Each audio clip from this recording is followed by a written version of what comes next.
Welcome back to Open Window Politics. Today we're going to be doing a prediction between the current governor of Kentucky on the Democratic side, that being Governor Andy Beshear, versus the current vice president, that being J.D. Vance, on the Republican side. So both of these candidates have been floated as potential nominees for their respective parties. At the moment, it looks far more likely Vance will be the Republican Party's nominee, then Beshear will be the Democratic Party's nominee.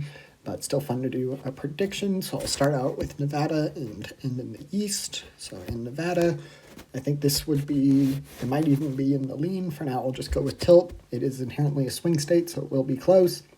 But I do think Nevada will be a fairly easy state for Democrats to win back as far as states they lost in 2024. And Harris lost all of them except the swing district there in Omaha, which we'll get to later. But that is going to be the state of Nevada. And then in the state of Arizona, I think Beshear would be a good candidate to win it. I think right now the environment is looking really good for Democrats in addition. And I think Beshear would be a strong candidate. As you can see, Kentucky is a safe red state.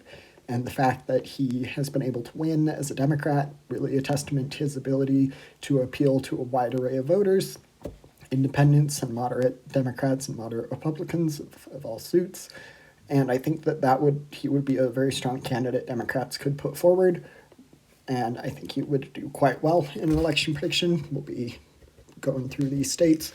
And then I'm going to get to Georgia. In Georgia, I think that would be in the tilt blue column as well. This state has seen some positive election news for Democrats recently. And I think Democrats are feeling optimistic about the Senate race in Georgia. That is going to be in 2026 during the midterms this November, as well as the Senate race in North Carolina. We'll get to that state next. I'm really on the fence about North Carolina. I think that, like I said, Andy Beshear is a strong candidate. I don't think it's a 2008 level year for Democratic optimism, and I think it would take that to win the state of North Carolina on the presidential level.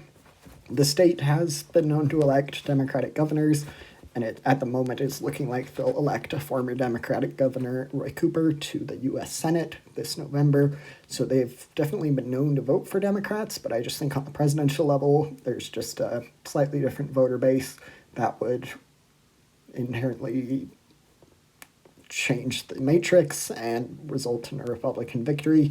So that is going to be the state of North Carolina, Vance's first state win. And I forgot to do the district here in Omaha. Going to add that as a lean blue characterization rating. Even Harris was able to win this district, so it isn't too far out of the usual that a Democrat could win it. Very reasonable. If I remember correctly, Harris won it by about 3 points, so this district should be fairly easy for Democrats to hold on to in 2028. And then that really just leaves us with the Rust Belt. These three states will determine the presidency.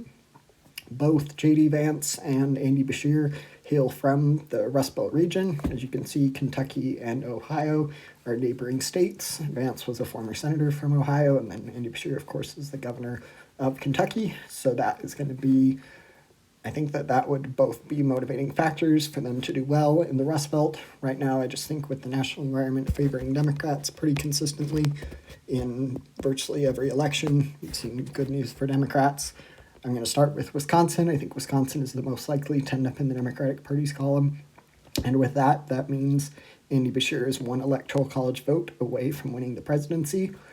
And I think that he will get that with the state of Michigan. I think the state most likely to end up in the Republican Party's column would be Pennsylvania for J.D. Vance. But at the moment, I think the Rust Belt would vote together. Generally, these three Rust Belt states vote together. They have fairly consistently, so there is a possibility that Pennsylvania goes red, or Michigan goes red, or even Wisconsin goes red, but in the end, it's still going to be enough electoral college votes for Andy Beshear to win the presidency. So that leaves us with 303 for Andy Beshear on the Democratic side to 235 for the Republican J.D. Vance. Don't forget to like and subscribe.